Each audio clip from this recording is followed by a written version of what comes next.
안녕하세요. 오늘의 데일리 뉴스레터에 오신 것을 환영합니다. 1. 러시아에서는 기술이 잊혀졌습니다. 2. 일본의 위대한 계획이 무너졌다. 3. 한국의 미래에서 온 배. 한번 진실을 알아봅시다. 한국의 섬들은 아름다움과 자연의 풍경으로 가득 차 있어 관광객들에게 매력적인 목적지로 알려져 있습니다. 한국에는 다양한 크기와 모양의 섬들이 있으며 각각의 섬은 독특한 매력을 가지고 있습니다.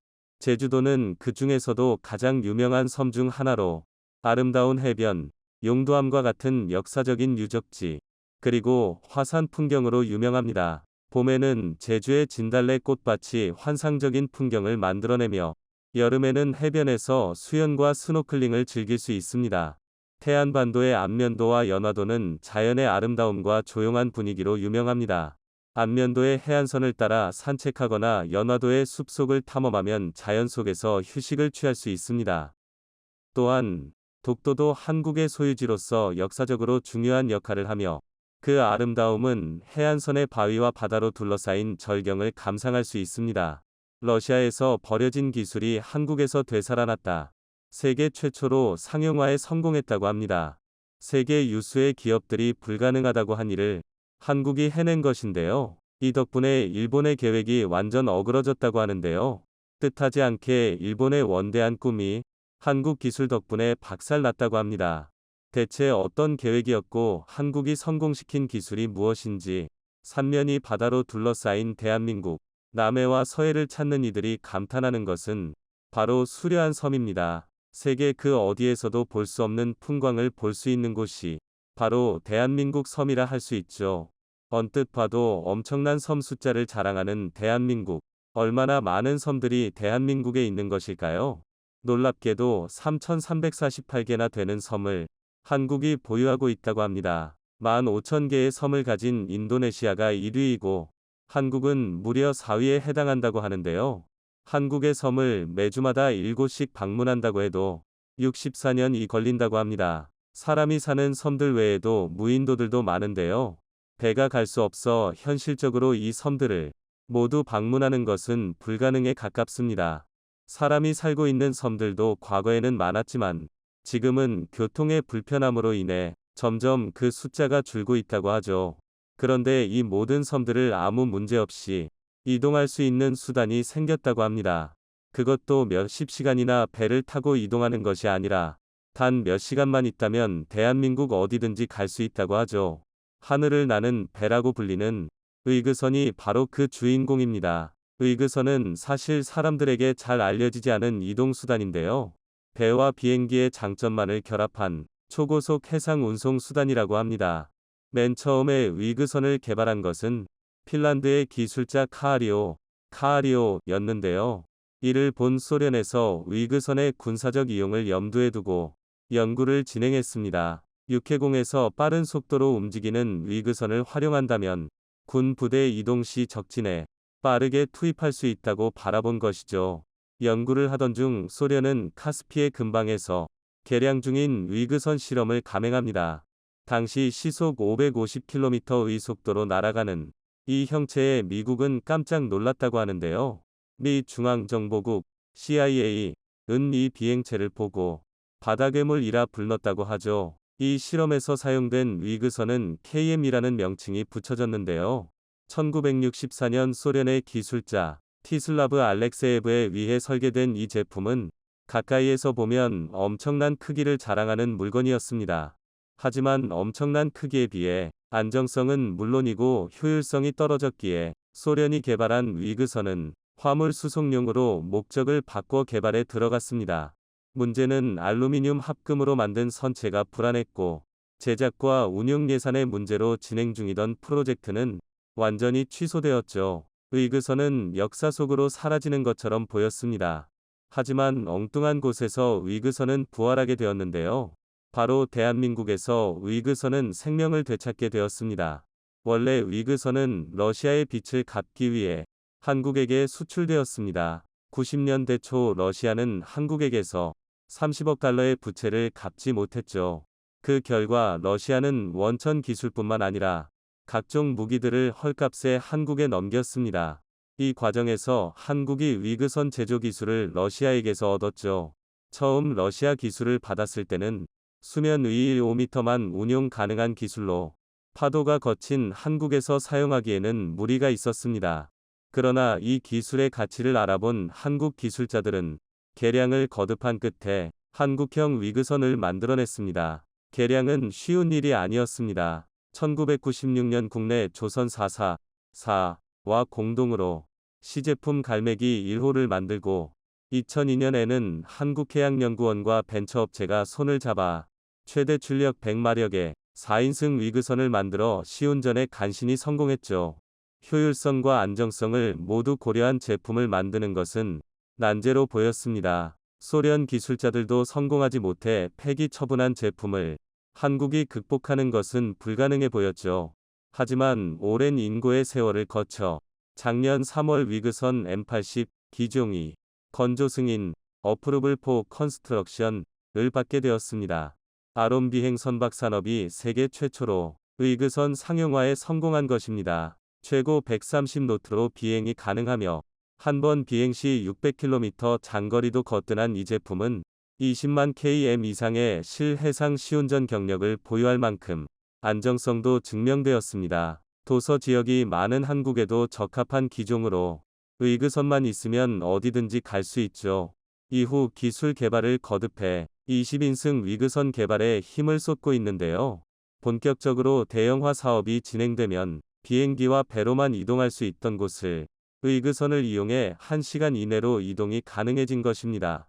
이번 위그선 상용화가 더 값진 것은 한국의 자체 기술로 성공했다는 점입니다.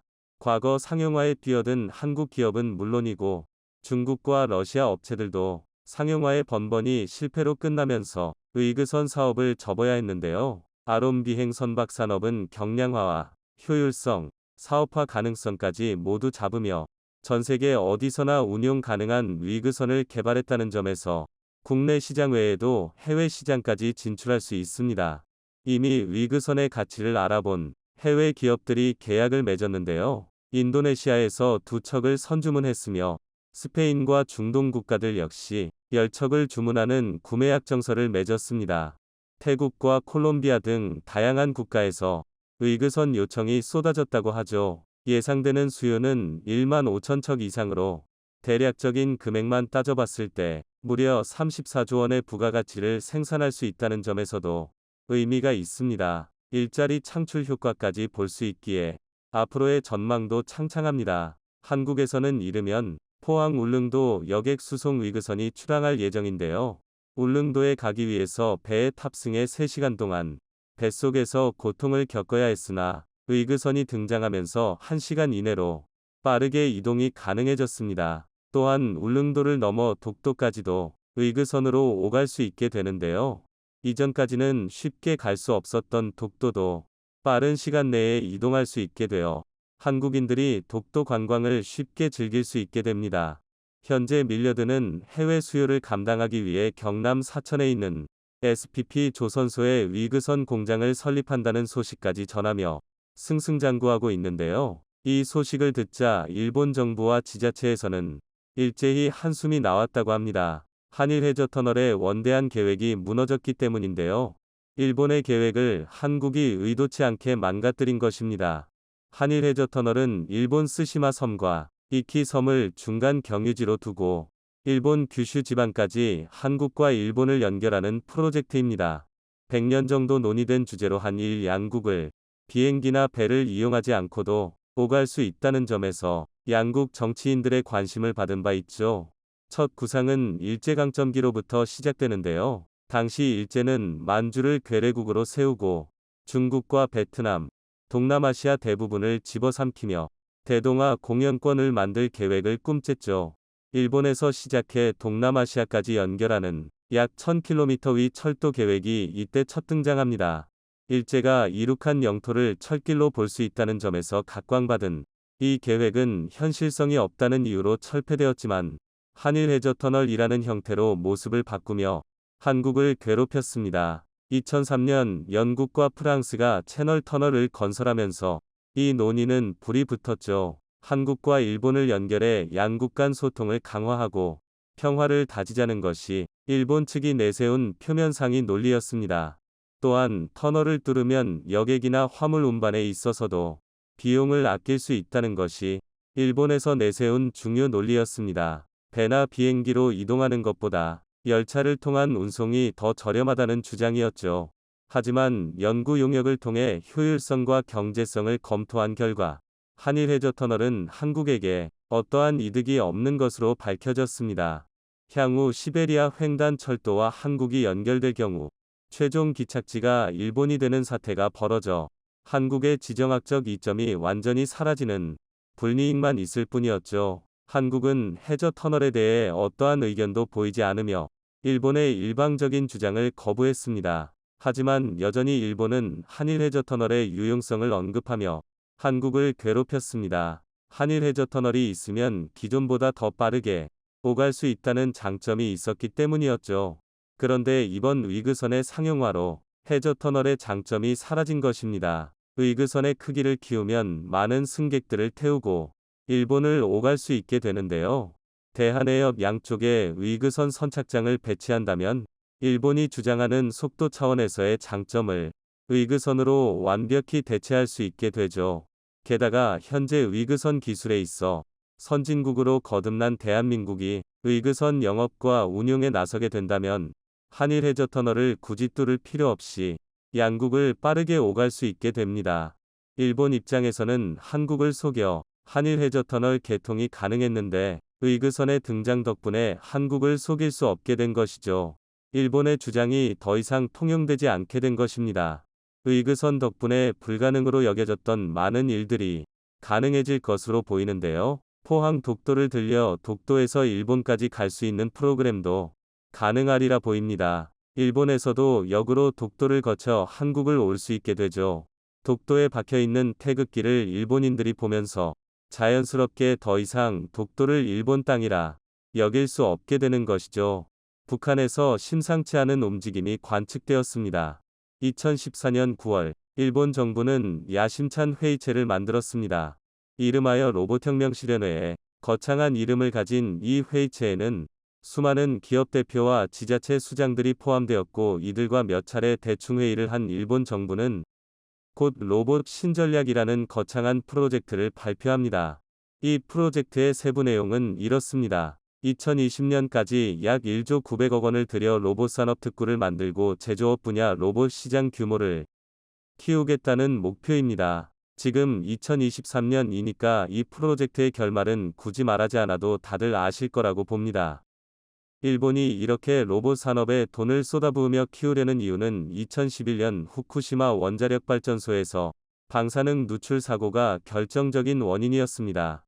갑작스러운 재난이 일어났을 때 사람이 들어갈 수 없는 사고 현장에 로봇을 투입해 현장을 촬영하고 방사선량을 측정하거나 위험 밸브를 잠글 수 있는 로봇이 필요하다는 사실을 뼈저리게 느꼈기 때문입니다. 그런데 일본이 로봇 신전략을 발표하고 야심차게 로봇 산업을 키우던 2015년 미 국방부 방위고등연구기구가 주최한 재해 대응 인간형 로봇 국제대회가 열렸습니다.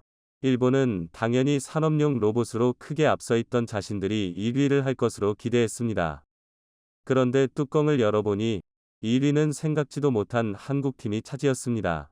2015년 재해 대응 인간형 로봇 국제대회에서 우승한 것은 한국 KAIST가 만든 휴보였던 것입니다. 24개 팀이 겨룬 이 대회에 일본은 팀을 3개나 내보냈는데도 10위에 머물렀고 당시 일본 정부는 이 결과에 상당히 충격을 받은 것으로 알려졌습니다. 더구나 이 대회는 후쿠시마 원전사고 당시 재해 현장에 들여보낼 휴먼 로봇을 목표로 만든 대회였는데 1위를 그만 한국이 차지해버린 겁니다. 당시 요미우리 신문의 보도 내용을 보면 충격을 받은 일본 정부가 재해 현장에서 활동하는 인간형 로봇 개발을 강화하기로 했다고 전하고 있을 정도입니다. 2011년 쓰나미로 인해 후쿠시마 제1원전이 폭발 사고를 일으켰을 때 일본은 건물 내부에 로봇을 투입하기는 했습니다. 도쿄전력은 원격 로봇 한 쌍을 파괴된 후쿠시마 다이치 원자력 발전소에 원자로 건물에 투입했다고 발표했습니다. 그때 들여보낸 게 미국 아이로봇 사의 군사 로봇 팩봇입니다. 도쿄전력은 다량의 방사능을 포함하고 있어 직원들이 들어가기 위험한 건물 내부의 상태를 데이터로 제공받기 위해 팩봇을 방사능이 유출된 사고 현장에 집어넣었습니다. 당시 팩봇은 조종자에게 실시간으로 전송할 수 있는 비디오 카메라를 장착하고 공장의 제3 원자로 건물에 들어가 방사선과 온도 점검을 했던 것으로 알려졌는데요. 당시 도쿄전력이 발표한 사진을 보면 로봇이 원자로 건물 안으로 들어가며 두 개의 문 중 두 번째를 조작하는 것을 보여줍니다. 하지만 도쿄전력은 로봇이 건물 안에서 무엇을 발견했는지 정확한 정보를 발표하지 않았는데 이후에 충격적인 사건의 전말이 밝혀집니다.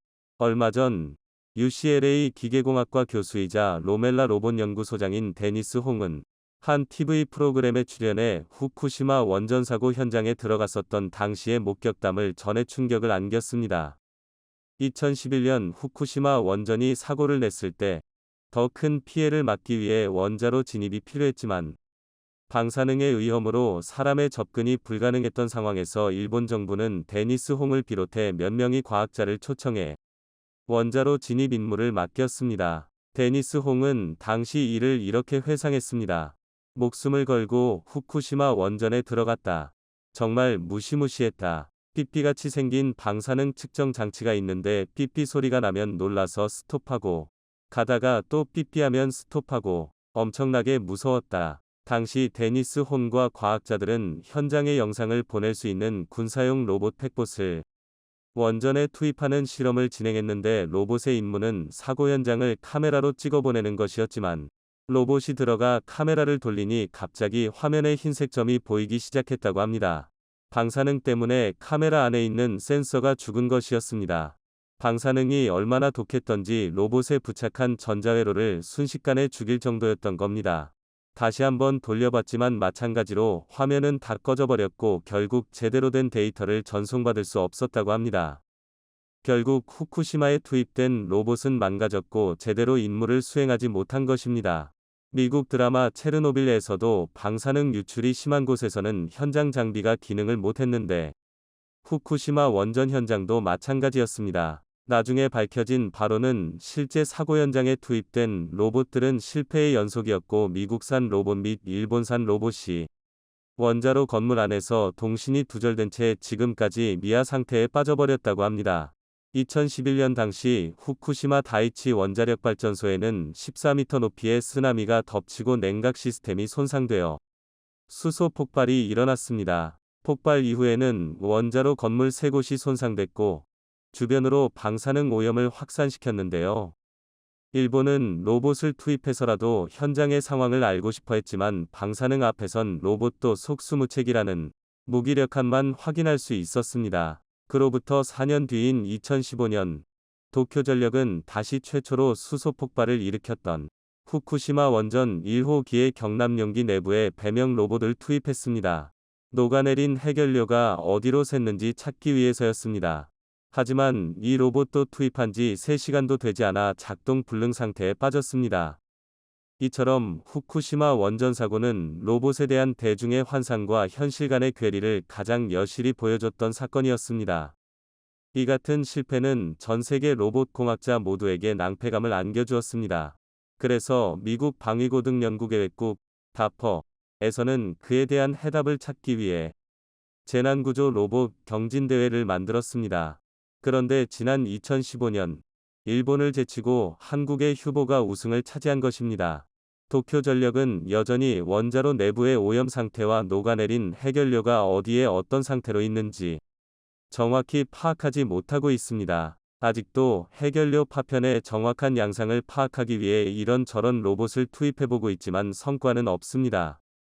일본 언론의 보도에 의하면 배명 로봇이 제 역할을 하지 못해 빙어형 로봇을 투입했으나 소득이 없었고 나중에는 청소 로봇까지 투입했지만 탐사를 시작한 지 2시간 만에 손상된 것으로 알려졌습니다.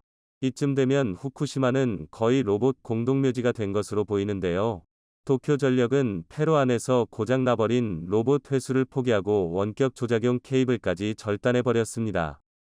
청소 로봇의 실패로 피해 상황을 조사하기 위해 투입한 정가령 로봇은 진입조차 하지 못해 굴욕을 안겨줬습니다. 청소 로봇이 손상된 원인 역시 고준위 방사선 때문이었습니다. 이 로봇에는 방사선량을 측정할 수 있는 선량계가 달려있지 않았지만 카메라로 촬영된 영상을 분석한 결과 후쿠시마 원자력 2호기 원자로의 경납용기 내의 방사선량은 530 시버트 스V에서 최고 650 시버트로 추정됐습니다. 지금까지 후쿠시만 원전의 1, 2, 3호기에서 관찰된 방사선량 중 최대치였습니다. 한꺼번에 7시버트 정도의 방사선을 전신에 받으면 대부분의 사람은 사망하는데 650시버트였다면 인간은 30초도 채 견디지 못하는 어마어마한 방사선량이 그 안에 있었다는 얘기였습니다. 사고 발생 후 오랜 시간이 지나서도 방사선량은 치명적이었던 것입니다. 그런데 로봇은 왜 이렇게 방사선에 취약한 것일까요? 그것은 방사선이 반도체 장치를 손상시키기 때문입니다. 아직까지 스스로 상황을 인지하고 판단해 자율적으로 작업할 수 있는 극한작업 로봇은 없습니다. 따라서 원전 투입 로봇의 작업은 인간이 방사성 물질에 노출되지 않는 수십 km 떨어진 거리에서 무선 통신에 의해 일일이 원격으로 조종을 해야만 합니다. 그러다 보니 고준위 방사선이 무선 센서를 손상시키면 오작동으로 사용이 불가능해질 수밖에 없습니다. 더구나 원자로는 무선통신에 장애를 주는 두꺼운 차단벽으로 이루어져 있어 조금만 잘못돼도 로봇을 조종할 수 없게 됩니다. 심지어 나중에 밝혀진 바로는 후쿠시마 원전 사고 작업용 로봇을 이미 보유하고 있던 일본이 사고 즉시 로봇을 투입하지 않아 비난을 받았지만 실은 로봇은 있었으며 원격 조종을 제대로 할 수 없었기 때문이었던 것으로 밝혀졌습니다. 사고 발생 이튿날 최첨단 로봇들이 현장에 도착했지만 조종 인력의 부족 때문에 오랫동안 대기 상태로 일본은 후쿠시마 원전 사고 이후 그렇게 많은 돈을 들여 재해 로봇을 만들겠다고 호언해 왔는데 여전히 갈 길이 먼 것 같습니다. 2차 전지와 전기차 분야에서 일본보다 치고 나가 시장을 선점한 한국은 지금 삼성과 LG, 현대차까지 가세의 로봇 개발 전쟁이 그 어느 때보다 뜨겁습니다. 2020년 기준 국내 서비스 로봇 시장은 8,600억 원 규모로 성장해 이 시장을 잡기 위해 주요 대기업들이 속속 뛰어들고 있는 것입니다. 삼성은 운동보조 웨어러블 로봇 잼스를 시작으로 서비스 로봇 분야를 정조준하고 있고 LG는 바리스타봇 가이드봇 등을 출시한 바 있습니다. 누구보다 산업용 로봇에 관심이 많은 현대차는 보스턴 다이내믹스의 사족 보행 로봇 스파들 기아 광명 공장에 투입돼 공장 안전 서비스를 지원하는 목적으로 시범 운영 중입니다. 이처럼 한국은 일본보다 늦게 로봇 개발에 뛰어들었지만 과감한 M&A와 한국 특유의 섬세함으로 이미 로봇 분야에서 일본을 넘어섰습니다. 최근 인공지능 AI의 질문을 입력하면 빅데이터를 기반으로 명확한 답변을 주는 챗 GPT가 전 세계를 놀라게 하고 있습니다. 일각에서는 인터넷의 등장과 스마트폰의 등장에 비견될 정도로 인류의 생활을 바꿔줄 혁신적인 서비스라는 평가를 내리고 있는데요. 지난해 11월 출시해 대중에 공개된 챗 GPT는 출시한 지 한 달 만에 7천만 명의 사용자를 넘겼고 출시한 지 2달이 지난 지금 1억 5천만 명가량의 월간 이용자 수를 기록하고 있습니다. 챗 GPT 이전에 가장 빨랐던 월간 이용자 1위 기록은 9개월으로 중국의 동영상 플랫폼인 틱톡이 차지했었지만 윈도우와 엑셀 파워포인트 등으로 잘 알려진 마이크로소프트가 지원해 개발된 챗 GPT가 출시한 지 2달도 안 되어 1억 명 사용자를 돌파한 것은 21세기 첨단 산업과 인류의 생활에 새로운 패러다임을 제시할 것이란 근거가 되고 있습니다. 의사와 변호사, 회계사와 같은 전문직 일자리마저 위협하고 있습니다. 챗 GPT의 인공지능으로 미국 의사면허 시험과 변호사 시험 그리고 회계사 시험까지 우수한 성적으로 통과했다는 사실이 알려지면서 전 세계 중고등학교와 대학교의 과제마저 챗 GPT가 대신해주는 현상이 빈번하게 일어나고 있습니다.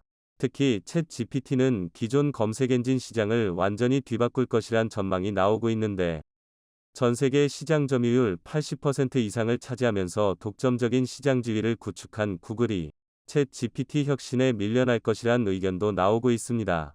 평범한 사람이 수년간 공부하고 연구해야 얻을 수 있는 지식을 챗 GPT는 불과 몇 초, 몇 분 만에 학습하고 새로운 대안을 제시하고 있는 만큼 미래 일자리가 위협받으면서 동시에 새로운 시장이 창출될 것이란 기대가 나오고 있습니다.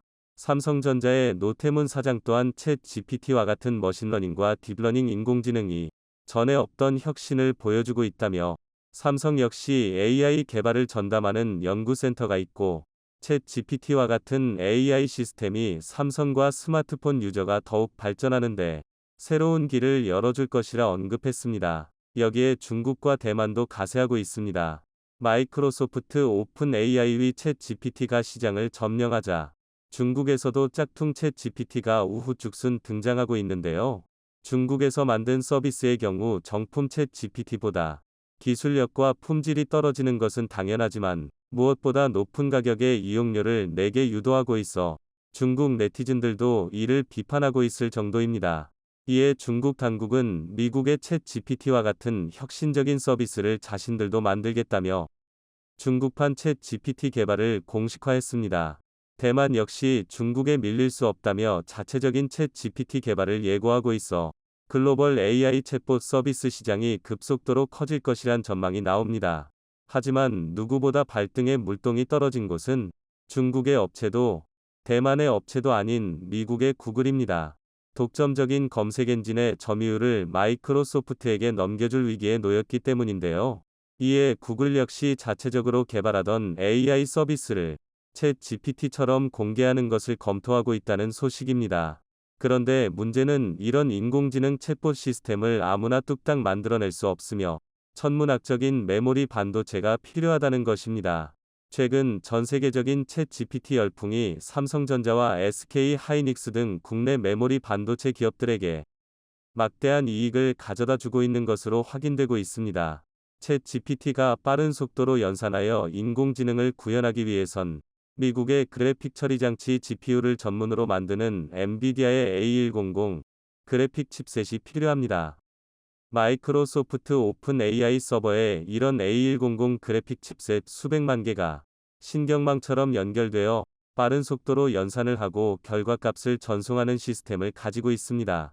그런데 A100 그래픽 칩셋엔 SK 하이닉스의 3세대 HBM D램이 적용되어 있경 사실상 국산 메모리 반도체가 인공지능 AI 개발의 핵심 필수 소재가 된 것입니다.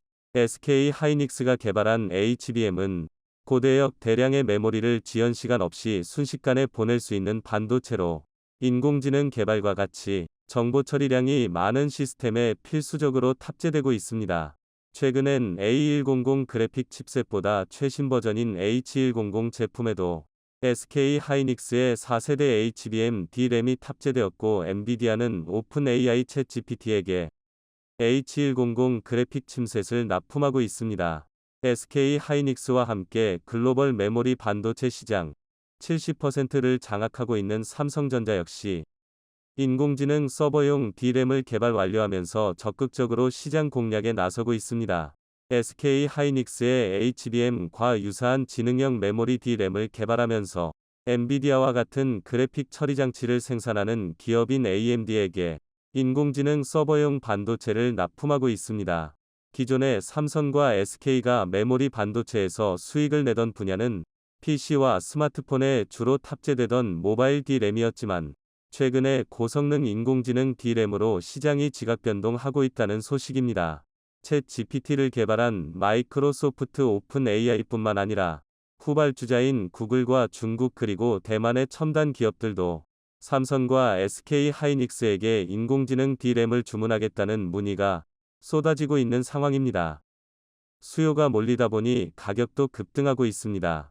HBM D램의 경우 일반적인 공정에 비해 훨씬 복잡한 생산 과정을 거치기에 모바일 D램보다 3배가량 비싼 단가를 자랑하고 있는데 이마저도 챗 GPT로 인한 수요가 몰리면서 기존 공급량으로 수요를 맞추기 어렵게 되어 가격이 폭등하고 있습니다. 일부 공급사에겐 모바일 D램의 공급 가격의 5배에 달하는 가격으로 HBM이 납품되고 있을 정도로 부르는 게 값이 되어버린 상황입니다. 삼성과 SK 하이닉스가 HBM 시장의 대부분을 차지하는 만큼 AI용 메모리 반도체의 핵심은 대한민국이 꽉 쥐고 있는 상황입니다.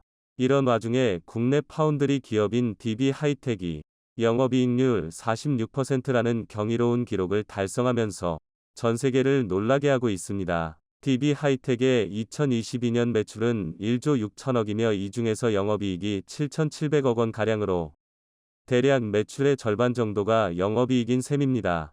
일반적인 제조업체의 영업이익률이 10% 내외의 것을 감안하면 매출의 절반이 영업이익으로 남는다는 것은 쉽게 납득하기 어려울 정도로 높은 수치인데요. DB 하이텍이 이런 성과를 낼 수 있었던 이유는 글로벌 파운드리에서 수요가 적고 수익성이 나지 않는다는 이유로 크게 신경 쓰지 않았던 전력 반도체에 집중했기 때문입니다. DB 하이텍의 주요한 매출은 전력 반도체에서 나오며 스마트폰과 노트북 그리고 전기차까지 배터리로 구동되는 대부분의 전자제품에 전원과 전력을 제어하는 역할을 하는 것이 전력 반도체입니다. 사실상 경쟁력 있는 전력 반도체 생산업체는 한국의 DB 하이텍 밖에 없는 상황이라 매출의 절반가량을 마진으로 남기는 걸 두고도 어쩔 수 없이 DB 하이텍의 전력 반도체를 구매할 수밖에 없는 상황입니다. 갈수록 전자산업이 발달함에 따라 전력 반도체 시장 역시 커져갈 것으로 예상되기에 DB 하이텍의 미래도 긍정적인 상황입니다. 그런데 챗 GPT가 뜨거운 감자로 올라서며 삼성과 TSMC 등 파운드리 업체에게도 주문이 쏟아지고 있습니다. 특히 인공지능 전용 반도체에 사용되는 5나노 이하의 초미세 공정이 적용된 반도체들은 삼성과 TSMC에서 거의 독점적으로 생산하기에 팹리스 업체들은 삼성과 TSMC에게 주문할 수밖에 없습니다. 게다가 현재 GPU와 고성능 D램 가격이 급격하게 올랐음에도 불구하고 팹리스 업체들은 경쟁적으로 주문을 넣고 있는데 그럴 수밖에 없는 이유는 시장 점유율 때문입니다. 현재 마이크로소프트의 챗 GPT가 시장에 나오며 전례 없는 빠른 속도로 시장을 잠식해 나가자 기존의 구글과 메타 등 빅테크 업체들은 비상 경영 체제에 돌입했습니다. 이렇게 가다간 온라인 검색 시장을 챗 GPT에게 내어줄 것이란 위기감 때문입니다. 특히 한번 빼앗긴 점유율을 다시 되돌리려면 몇 배의 노력과 자본이 필요하다는 게 상식이며 이미 시장을 선점한 챗 GPT마저 설비와 투자를 늘리고 있는데 반도체 가격이 조금 비싸다는 이유로 빅테크 업체들이 가만히 지켜보고만 있다간 온라인 시장에서 영원히 퇴출당할 수밖에 없다는 것입니다. 그래픽 처리장치 제조사들은 삼성과 TSMC 등 파운드리 업체에게 다른 칩셋보다 우선적으로 GPU를 생산해달라 요청하고 있으며 이 과정에서 발생하는 추가 비용을 지불할 정도로 적극적인 상황입니다. 그만큼 우리 기업들의 고성능 반도체 매출이 늘어 중국과 대만의 업체들도 일제히 한국의 인공지능용 반도체를 구매하길 원하고 있어 상당한 혼란을 가져오게 되었습니다. 특히 중국은 미국으로부터 인공지능에 사용되는 반도체 수출 금지를 당해 미국의 그래픽 처리장치 제조업체가 생산한 반도체를 사용할 수 없는 상황에 놓였습니다. 결론적으로 한국에서 생산한 반도체에 의존할 수밖에 없는 상황이며 중국 당국이 자체적인 챗 GPT를 새로 개발하겠다고 나선 것으로 보아 오히려 한국에겐 반도체 매출이 늘어나게 될 긍정적인 상황입니다. 현재도 중국은 미국의 구글이나 유튜브, 페이스북과 인스타그램 등 대부분의 검색 엔진과 SNS를 금지하고 있습니다. 그 말은 머지않아 챗 GPT마저 중국에서 사용이 막힐 것이란 전망이며 자연스럽게 자체적인 서버를 구축하여 자신들만의 서비스를 하겠다는 뜻입니다. 중국이 미국의 서비스를 사용하지 않고 자체 서버를 구축하려면 역시나 반도체가 필요하며 이 과정에서 한국에 대한 중국의 의존도가 굉장히 높아질 수 있다는 점입니다. 최근 반도체 한파로 위기를 맞이하던 우리 반도체 기업들이 새로운 인공지능 AI 서비스 덕분에 또 다른 전성기를 맞이할 것이란 전망이 나오고 있습니다.